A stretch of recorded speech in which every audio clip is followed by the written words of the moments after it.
বিশ্ব ফুটবলের সবচেয়ে মর্যাদাপূর্ণ ব্যক্তিগত পুরস্কার ব্যালন ডিওরের জন্য ৩০ জন খেলোয়াড়ের সংক্ষিপ্ত তালিকা প্রকাশ করেছে ফ্রান্স ফুটবল।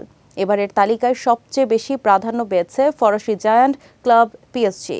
গত মৌসুমে অসাধারণ সাফল্যের প্রতিফলন হিসেবে ক্লাবটির ৯ জন খেলোয়াড় এবার ব্যালন ডিওরের মনোনয়নে জায়গা করে নিয়েছেন।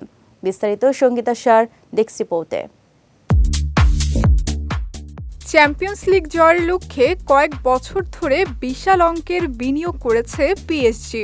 নেইমার জুনিয়রের রেকর্ড ভাঙা ট্রান্সফার, এমবাপ্পের প্রভাবশালী উপস্থিতি এবং লিওনেল মেসির আগমন সবই ছিল এক শিরোপার আশায়। তবুও কাঙ্ক্ষিত ট্রফির দেখা মেলেনি। তবে এবার পরিস্থিতি বদলেছে। ৩ তারকা মেসি, নেইমার ও এমবাপ্পে বিদায় নেয়ার পর অনেকটা কম খরচের স্কোয়াড নিয়েই ইউরোপ সেরার মুকুট ছিনিয়ে নিয়েছে পিএসজি। এই সাফল্যে বড় ভূমিকা রেখেছে ফরাসি উইঙ্গার ওসমান দেমবেলে, যিনি ১৫ ম্যাচে ৮ গোল ও ৬ অ্যাসিস্ট করে দলকে শিরোপা এনে দিয়েছেন। আর এতে তার জায়গা নিশ্চিত হয়েছে ব্যালন ডিওরের মনোনয়ন তালিকায়। দেমবেলের সঙ্গে আরও ৮ পিএসজি খেলোয়াড় জায়গা করে নিয়েছে মর্যাদার এই তালিকায়, যা এবারের আসরে কোনো একক ক্লাব থেকে সর্বোচ্চ।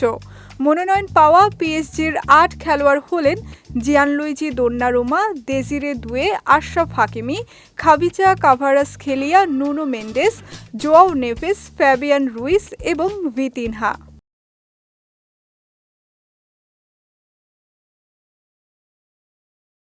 এদিকে বার্সেলোনার হয়ে মনোনয়ন পেয়েছেন ৪ জন: পেদ্রি, রাফিনহা, রবার্ট লেভানদোভস্কি ও উঠতি প্রতিভাবান লামিন ইয়ামাল, যিনি কোপা ট্রফির তালিকাতেও রয়েছেন। এছাড়া রিয়াল মাদ্রিদ থেকে আছেন ৩ জন: জুড বেলিংহ্যাম, এমবাপ্পে ও ভিনিসিয়াস জুনিয়র।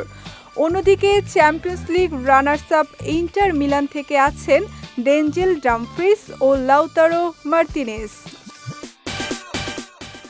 আগামী ২২ সেপ্টেম্বর প্যারিসে জমকালো অনুষ্ঠানের মধ্য দিয়ে ঘোষণা করা হবে ব্যালন ডি'অর বিজয়ীর নাম। সঙ্গীতা শাহ, বিজয় টিভি নিউজ ডেস্ক।